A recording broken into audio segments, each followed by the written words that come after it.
Conversar com um governador que defende, que está alinhado ao bolsonarismo. Aí me ocorreu uma dúvida, mas será que eu posso ainda falar que Caiado está ligado ao bolsonarismo ou eu tenho que dizer mais ligado à ala conservadora? Então já compartilho com o senhor essa minha dúvida. Como é que eu lhe defino nesta linha do tempo, governador? Bem-vindo, obrigada pela presença.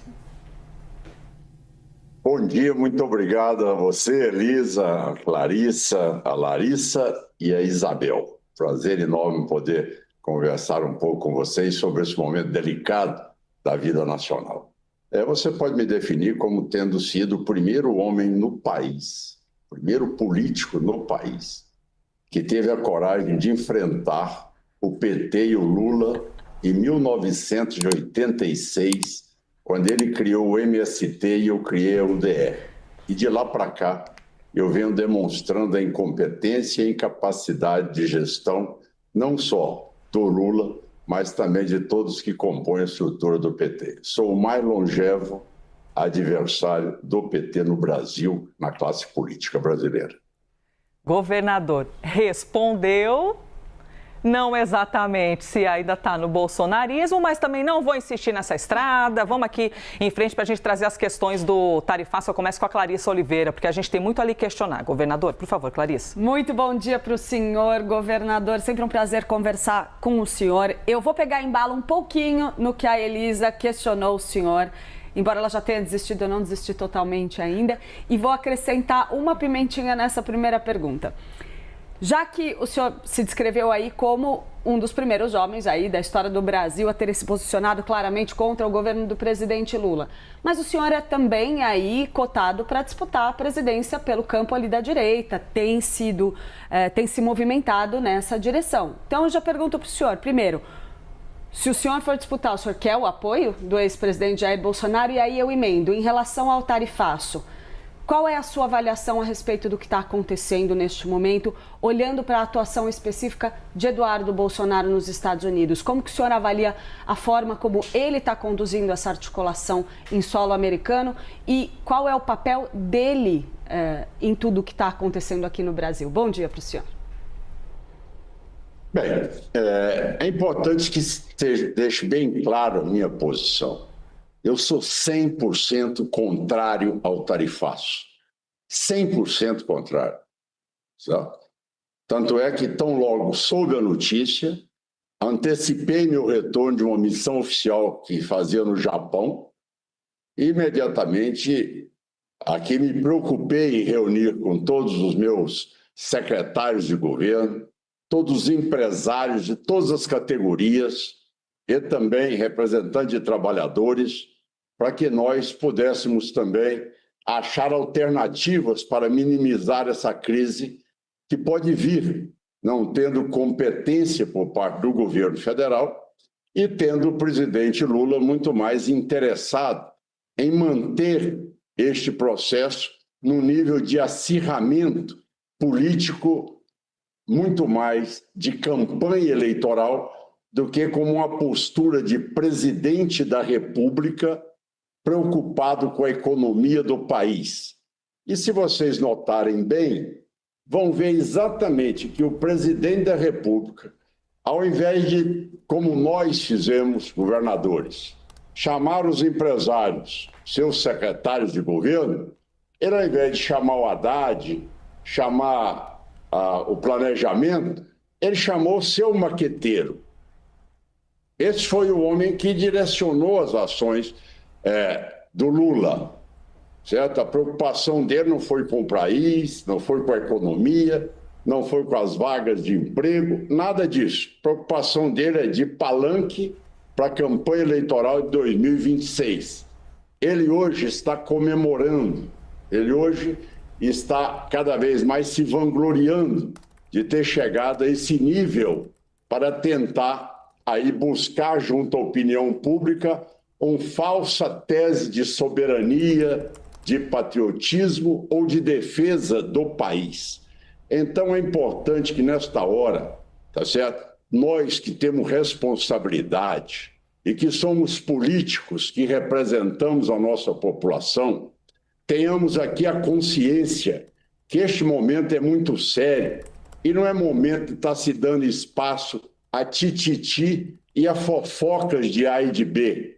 É importante que se tenha coragem de enfrentar os problemas, como outros países estão enfrentando. Você está vendo agora, neste momento que nós estamos sendo entrevistados, que o Japão já resolveu o seu problema, a Indonésia já resolveu, a União Europeia está acabando de concluir o seu acordo em torno de taxa de 15%, e ficamos nós, brasileiros aí, a dar espaço a essa tese que, neste momento, destrói a economia brasileira, tá certo? Os Estados Unidos é um grande aliado nosso, nós somos grandes exportadores também aos Estados Unidos, apesar do superávit ser deles. Governador. E neste momento, eu acho que ao invés de nós estarmos fulanizando a discussão, é levarmos essa discussão mais a sério, é levarmos a discussão para o campo do que um presidente da República tem que se posicionar. Não com frases feias, frases governador, de palanque, tá certo? É imperador do mundo, é gringo, vou chupar jabuticaba. Ora, não dá mais para nós suportarmos esse tipo, tá certo, de falta de comprometimento de um presidente diante de uma crise tão séria quanto esta. Então o senhor avalia que Eduardo e Jair Bolsonaro não teriam uma postura nessa negociação? Presidente do Ibanez que realmente convocasse uma reunião de governadores, porque este pensamento do Lula não é o pensamento do Brasil. Posso te garantir que mais da metade dos governadores não concordam com essa posição do Lula, certo? E nós temos que abrir um canal de conversação. Nós não podemos ser penalizados por essa postura irresponsável, inconsequente, palanqueira do senhor Lula. Governador, o senhor me desculpa a insistência, eu entendo que o senhor tem esse olhar de que há uma responsabilidade do presidente Lula na situação que a gente está vivendo, mas a gente tem o filho do ex-presidente Jair Bolsonaro nos Estados Unidos fazendo uma articulação que também contribuiu para esse cenário. Então, eu insisto na pergunta para o senhor. Como o senhor vê o papel de Eduardo Bolsonaro em toda essa questão? Quer dizer que a presença do Eduardo Bolsonaro supera a articulação do Itamaraty no primeiro momento? Mas não atrapalha? Por que quando perguntaram ao Lula, você vai tratar com o presidente Trump? Ele disse, não tenho nada a tratar com ele, não tenho nada a conversar com ele. Ora, veja bem, o presidente da República não pode pousar de defesa ali dos seus problemas ideológicos. Ele tem que representar o país. Ele tem que ter seriedade para, neste momento, dizer sim, independente, ele não tem que gostar do Trump. Independente disso, ele tem que ter a noção da liturgia do cargo, que ele nunca teve na vida, certo? E poder sentar junto ao presidente Trump e poder conversar com o presidente Trump, dizendo, olha, nós somos parceiros, a economia do meu país, nós queremos desenvolver. Esta é que é o nível de discussão que se espera de um presidente da República. Certo? E eu quero concluir aqui. Já pedi ao governador Ibanez, desde quarta-feira passada, uma reunião com os governadores e até agora nós não tivemos ainda uma resposta por parte, principalmente dos governadores ligados ao governo, para termos essa reunião. Essa reunião é importante, Elisa, porque, afinal de contas, o Lula não representa a soberania brasileira, certo? Ele não pode falar em soberania apoiando a Rússia para invadir a Ucrânia. Ele não pode falar em democracia apoiando a Venezuela. Então, não tem essas credenciais. E nós, governadores, estamos sendo cerceados do nosso direito, certo? Se hoje o Brasil é dos brasileiros, eu concordo, ele não é do PT. E se nós reunirmos hoje no nosso fórum de governadores, a maioria da economia do nosso país, pela maioria dos governadores, estarão se posicionando para podermos avançar num acordo junto ao governo americano e buscar uma taxação compatível como foi essa que o Japão e que a União Europeia estão conseguindo neste momento. Governador, eu vou girar aqui. O senhor que há algumas décadas está habituado a dar entrevista sabe que a gente fica aqui na agonia, que quer girar a roda para poder trazer várias perguntas. Eu mesma já queria aqui perguntar sobre Tarcísio, porque o Tarcísio se colocou na cena e levou uma invertida do Eduardo Bolsonaro. Mas eu vou guardar minha pergunta para passar para Isabel Meca. Oi, governador. Bom dia para o senhor. Obrigada por estar aqui com a gente. A gente vê as aplicações de tarifas em relação a outros países também, mas na aplicação do Brasil houve uma contaminação de algo político também. Eu queria uma avaliação do senhor sobre isso, governador. Se elevar a esse ponto não acaba prejudicando o setor produtivo. E se o senhor, pelo que eu vejo do discurso do senhor, o senhor tenta ir por uma linha diferente do que foi, por exemplo, o governador do estado de São Paulo no início, e depois ele foi calibrando, até fez acenos ao setor produtivo, porque sentiu que se atrelar muito ao posicionamento bolsonarista lhe trouxe percalços no seu próprio estado e eventuais projetos presidenciais. O senhor que também tem projetos presidenciais, como é que avalia isso? Olha, vamos separar as coisas. Certo? Eu estou diante de um quadro de um paciente grave, atropelado, com fraturas múltiplas e com risco de vida. E estou discutindo um processo de 2026.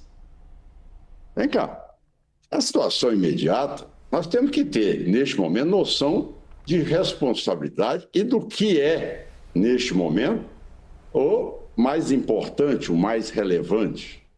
É a economia do nosso país, vaga de empregos, tá certo? O que é mais importante? É este o problema ou é o problema de tratar de 2026? Tranquilamente, eu trato 2026 quando vocês me convidarem para debater 2026, debato com toda tranquilidade. E sou pré-candidato a presidente da República em 2026. Agora, o que nós estamos tratando neste momento é uma crise de proporções que nós sabemos ainda a que ela pode atingir, tá certo? Levando como consequência comprometimento na governabilidade dos estados e das prefeituras. Ora, vocês já analisaram a gravidade e a extensão da crise fiscal que poderá atingir os entes federados, também as nossas prefeituras? Este é o assunto principal.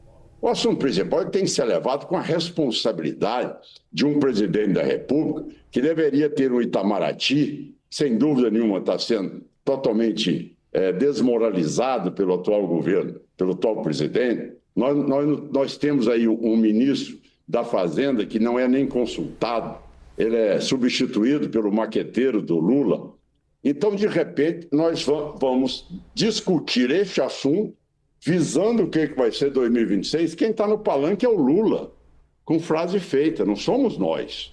Nós estamos preocupados e você há de convir que recebi o estado de Goiás numa situação de um estado corrompido, assaltado, inviabilizado. Enfrentei um Covid, salvei vidas, enfrentei o problema de frente, vem agora o tarifaço, enfrento de novo, tá certo? Para achar alternativas para o meu estado. Sou o governador mais bem avaliado do Brasil e, neste momento, o que nós precisamos é de ter essa responsabilidade. O telespectador que está lá, e as pesquisas demonstram, é que ele quer saber qual é o político que está preocupado com a vida dele. Não é com tititi. Esses assuntos são secundários, tá certo? O assunto principal é a economia do país, tá certo? E é isso que nós estamos vendo os outros todos saírem desse tarifaço, como acabei de citar, e o Brasil ainda com risco de ter aí uma tarifação de 50%.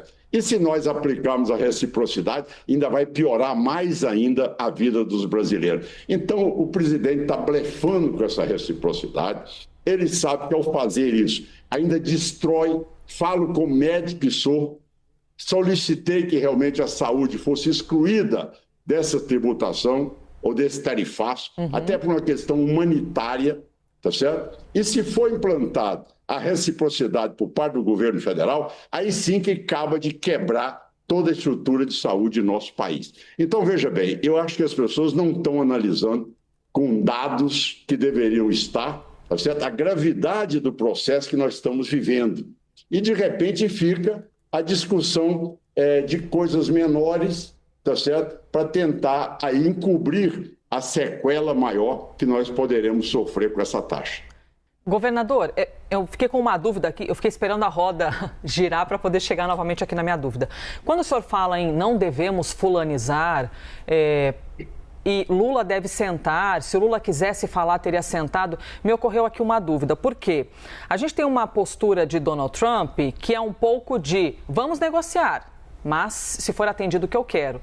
E até frequentemente no jornalismo, o senhor citou a Rússia, a gente fala de Vladimir Putin, por exemplo, que diz, eu quero negociar com a Ucrânia, lógico, mas desde que os meus desejos sejam atendidos. E a gente costuma chamar isso de autoritarismo, né? Que é quando, eu sento para conversar, mas só se tiver...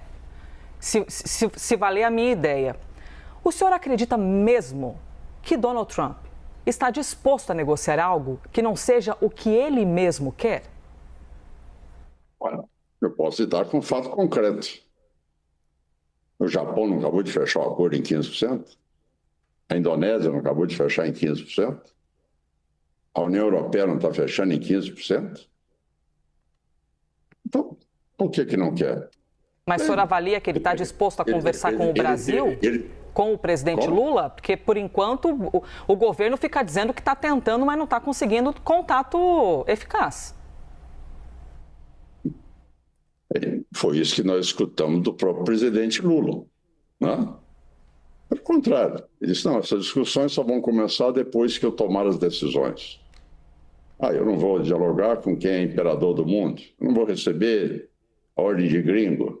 Quer dizer, veja, você no momento, você tem que se pousar como presidente, com a liturgia da presidência. Não dá para esse tipo de frases feitas, de maqueteiro, certo? Um governo, quando ele é governado por maqueteiro, o governo acabou. O governo tinha que ser governado com a presença de bons ministros, com estatura de ministro de realce internacional.